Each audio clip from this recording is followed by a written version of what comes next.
रवी विषय मराठी घटक पद्य उपघटक संतवाणी त्याच्यामध्ये अ भाग जैसा वृक्ष नेणे लेखक संत नामदेव म्हणजे अभंगकार अभंग रचनाकार संत त्यांनी आपल्याला सांगितलंय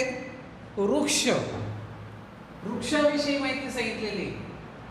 वृक्ष म्हणजे आपल्या जीवनाचा एक अविभाज्य घटक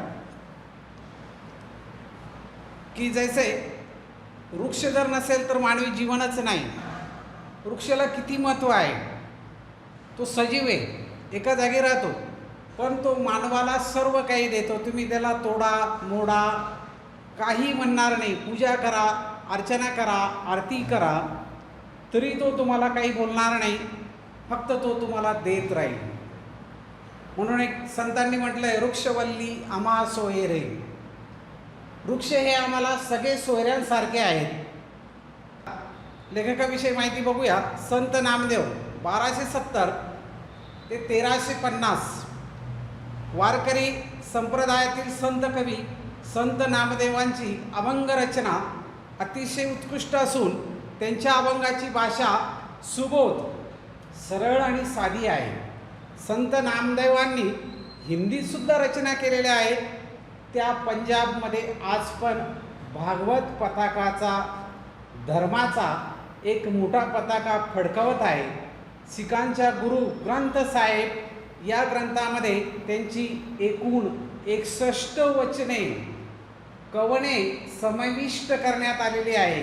भक्त नामदेवजी की मुख वाणी, त्याला नाव देण्यात आलेलं आहे भक्त नामदेवजी की मुखवाणी या नावाने तो ग्रंथ पंजाबमध्ये प्रसिद्ध आहे।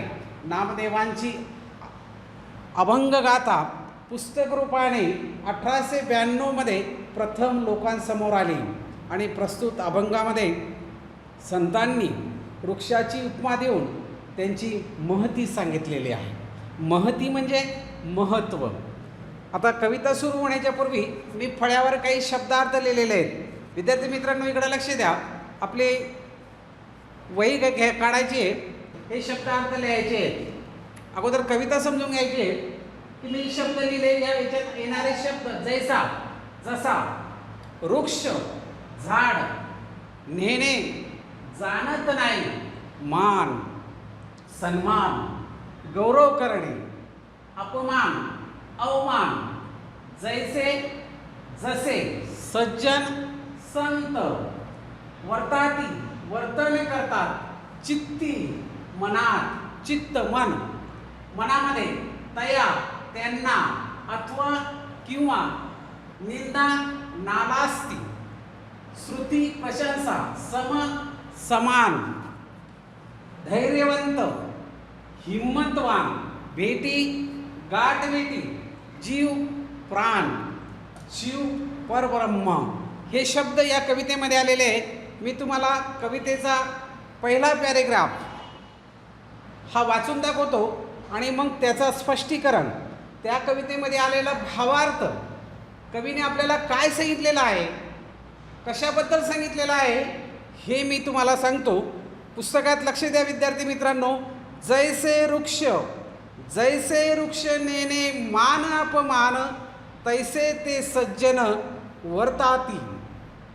या दोन ओळीचा अर्थ भावार्थ काय सांगितला आला बघा। जैसे वृक्ष नेणे मान अपमान, तैसे सज्जन वर्तिती अपमान।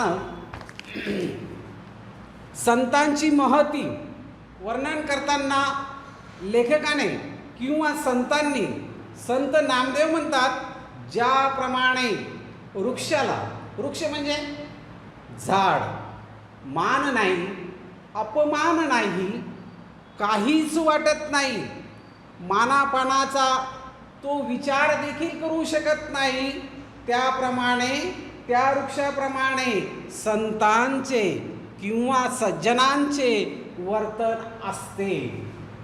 ह्या दोन ओळींचा भावार्थ तुम्हाला कळाला असेल की संतांचं वर्तन कसं असतं, वृक्षाप्रमाणे, आहे की नाही. वृक्षाला मान अपमान काही नाही. तुम्ही त्याला तोडा मोडा फेकून द्या काही करा तरी तो तुम्हाला देत राहील. तशीच वृत्ती संतांची असते. तुम्ही त्यांना शब्द बोला अपशब्द बोला अपमान करा मान द्या किंवा नका देऊ पण ते संत आपल्याला उद्बोधन करतच राहतील असं या 2 ओळीमध्ये सांगितले. येऊन या पूजा प्राणी ते करती त्याचे मुख चित्ती तया नाही. येऊन या पूजा प्राण जे करीती त्याचे सुख चित्ती तया नाही. या 2 ओळींचा भावार्थ पुन्हा मी तुम्हाला सांगतो. कोणी माणसांनी येऊन वृक्षाची पूजा केली तरी वृक्षाच्या मनाला सुख किंवा आनंद होत नाही. बघा लेखक काय सांगतोय की कोणी माणूस येऊन या कोणीही येऊन पूजा त्या वृक्षांची पूजा केली प्राण अर्पण केले तरी त्या वृक्षाला सुख दुःखाची काहीच जाणीव होत नाही आनंदी होत नाही. बघा तुम्हाला जर मी आता चॉकलेट दिलं तर तुम्हाला बराचसा आनंद होईल आहे की नाही. आपल्याला आनंद लगेच जाणवतो. एखाद्याला शिक्षा केली रडू आलं तर त्याला दुःख होईल. हे वृक्षांना नाही. त्याचप्रमाणे वृक्षांना नाही म्हणून संतांना नाही. संतांना कोणती त्यांनी पत्करली आहे ती वीरभक्ती विराग्य वैराग्य की कोणती अशक्ती मनामध्ये न ठेवता कोणताही लोभ मनामध्ये न ठेवता लोकांची सेवा करणे हे वृक्षाचं काम आहे. त्याप्रमाणे ते संतांचं देखील काम आहे. म्हणून त्यांनी सांगितलं की येऊन या पूजा प्राणी जे करीती त्यांचे सुखचित्ती तया नाही. म्हणजे कोणी माणूस येऊ वृक्षाची पूजा करो त्या वृक्षाच्या मनाला सुख किंवा आनंद होत नाही. अथवा कोणी प्राणी येऊनी तोडीती तया न म्हणती छेदू नका. 3रा पॅरेग्राफ बघा काय म्हणताय. अथवा कोणी प्राणी म्हणजे कोण. आपण वाघ हत्ती वगैरे नाही तोडत वृक्ष कोण तोडतो. तुम्ही आपण मानव लावतो कोण मानवच आहे की नाही. म्हणून वृक्ष आपल्या जीवनामधील एक खूप महत्त्वाचा घटक आहे. म्हणून त्यांनी सांगितलं अथवा कोणी प्राणी येऊनही तोडती तया न म्हणती छेदू नका. मग कोणताही प्राणी किंवा कोणी येऊन वृक्षाला तोडले कोणताही प्राणी म्हणजे माणूस येऊन तोडले तरी तो त्या माणसांना तोडू नका असे म्हणत नाही. मला जिवंत राहू द्या असं काहीच म्हणत नाही. किती कुऱ्हाडी चालव किती लोक त्याला तोडून टाकवत तो अविचल असतो. एकाच ठिकाणी धीर गंभीरपणे एखाद्या पर्वताप्रमाणे धीर गंभीर उभा राहतो. त्याला कसलीच चिंता नसते की मला हा माणूस येऊन तोडून जाईल माझं नुकसान करेल माझा जीव घेईल याची त्याला काहीच खंत वाटत नाही. तो एका जागेवर धीर गंभीरपणे उभा राहत असतो. आणि म्हणून 3ऱ्या पॅरेग्राफमध्ये लेखकाने सांगितलं आहे की अथवा कोणीही प्राणी येऊन तोडती तया न म्हणती छेदू नका. छेदू म्हणजे तोडणे आहे की नाही. असा कधीच कोणताही प्राणी आला तरी तो वृक्ष त्याला म्हणत नाही की बाबा मला तोडू नको तू माझे आंबे खाल्लेले आहेत माझे जांभळं खाल्लेले आहेत माझे फळं खाल्लेले आहेत माझ्या सावलीमध्ये तू आराम केलेला आहे आणि तू मला तोडतो असं वृक्ष कधीच म्हणत नाही. वृक्ष सर्वांना समान देत असतो कोणाला कमी जास्त काहीच नाही. 4था पॅरेग्राफ बघूया. निंदास्तुती सममानिती जे संत पूर्ण धैर्यवंत साधू ऐसे. बघा निंदा म्हणजे निंदा करणे. आपण बोलतो एक दुसऱ्याचं बोलतो की नाही याचं त्याच्याजवळ त्याचं याच्याजवळ सारखं त्यासारखी निंदा नालास्ती करणे नालायकपणा करणे आहे की नाही. तसे संत सज्जन निंदा आणि स्तुती यांना समान लेखतात. संतांना काही पडलेले नाही. कोणी निंदा करो कोणी स्तुती करो काही करो. बघा आता आपण एक सांगतो उदाहरण तुम्हाला. विद्यार्थी मित्रांनो आता आपण या विद्यार्थ्यांनी एका विद्यार्थ्याला शिवी दिली किंवा त्याला बाहेर जाऊन दुसऱ्याजवळ काही बोलला तर त्याला माहिती पडल्यावर त्याला राग येतो. निंदा केली माझी आहे की नाही आणि मग ते भांडणात रूपांतर होतं. पण असं तुम्ही एखाद्या संतांना म्हणा संतांना बोला, त्यांना त्याबद्दल काही वाटत नाही, किंवा त्यांची स्तुती करा, वा वा काय छान सुंदर. पण सामान्य मानवाची जर स्तुती केली की तो पूर्ण आकाशाला भिडतो, जमिनीला पायाचं राहत नाही. परंतु संतांचं तसं नसतं. तसे संतजन निंदा आणि स्तुती यांना समान लेखतात, कमी जास्त काहीच नाही. निंदा व स्तुती त्यांच्या मनाने ती सारखीच असते, त्याच्यात कुठलाही भेदभाव नाही. असे हे साधू संत पूर्ण धैर्यवान असतात. धैर्यवान म्हणजे हिम्मतवान असतात, ताकदवान असतात. त्यांचं मन धीर गंभीर असतं, अविचलित होत नाही कुठल्याही विचाराने. स्तुती केली म्हणून त्यांना खूप आनंद झाला, अजिबात नाही. तुम्ही निंदा केली म्हणून खूप दुःख झालं, असं पण नाही.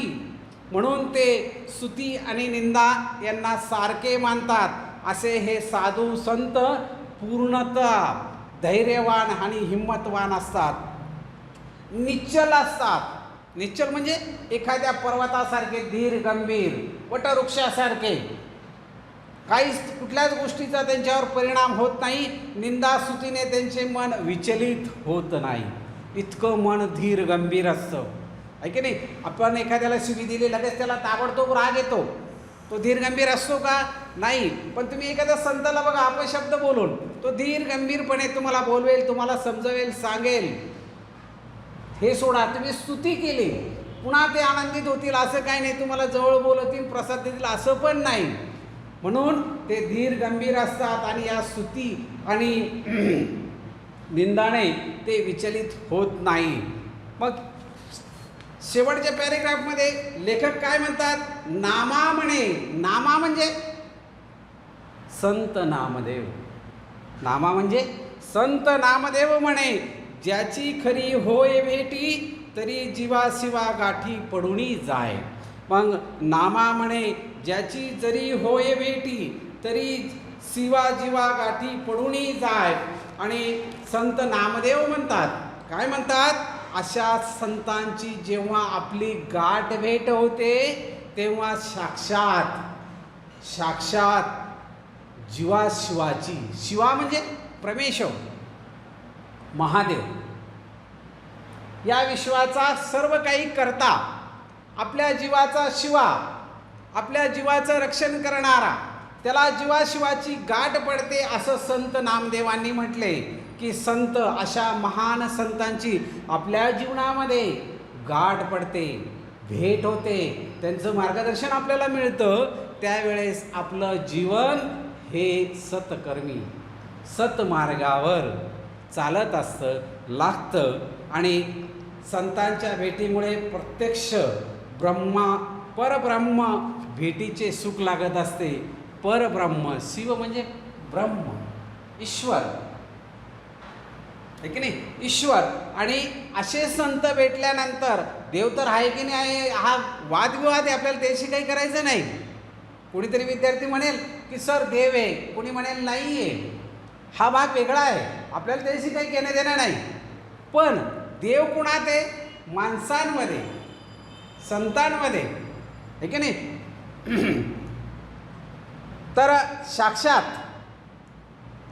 जीवाशिवाची गाठ पडेल असे संत भेटल्यामुळे प्रत्यक्ष आपल्याला परमब्रह्म आनंद होईल. आणि मग आपण म्हणूया भेटीचे सुख लागे. ही कविता विद्यार्थी मित्रांनो पुन्हा एकदा मी तुम्हाला वाचून दाखवतो आणि अशा पद्धतीने तुम्हाला ती समजली असेल. संत नामदेवांनी ह्या कवितेमध्ये जैसे वृक्ष नेणे या वृक्षांचं वर्णन केलेलं आहे आणि वृक्षांचं वर्णन संतांशी केलेलं आहे. जैसा वृक्ष नेणे मान अपमान तैसे ते सज्जन वर्तिता. येऊनिया पूजा प्राण जे करीती ज्यांचे सुख चित्ती तया नाही. अथवा कोणी प्राणी येऊनी तोडती तया न म्हणती छेदू नका. निंदा स्तुती सममानिती जे संत पूर्ण धैर्यवंत साधू ऐसे. नामा म्हणे त्याची जरी होय भेट तरी जीवा शिवा गाठी पडुनी जाय. हा संत नामदेवांनी हा जो अभंगाचा जो गाथा घेतलेला आहे, संत नामदेव महाराजांचा अभंग गाथा, याच्यातून आपल्याला थोडंसं आकलन व्हावं, थोडंसं समजावं की संत काय आहेत, वृक्ष काय आहेत. तर ह्या कविता त्यांनी या संत नामदेव महाराज अभंग गाथा याच्यातून आपल्याला अभ्यासण्यासाठी घेतलेला आहे. आणि ही कविता तुम्हाला समजली असेल मी अशी अपेक्षा करतो. नमस्कार.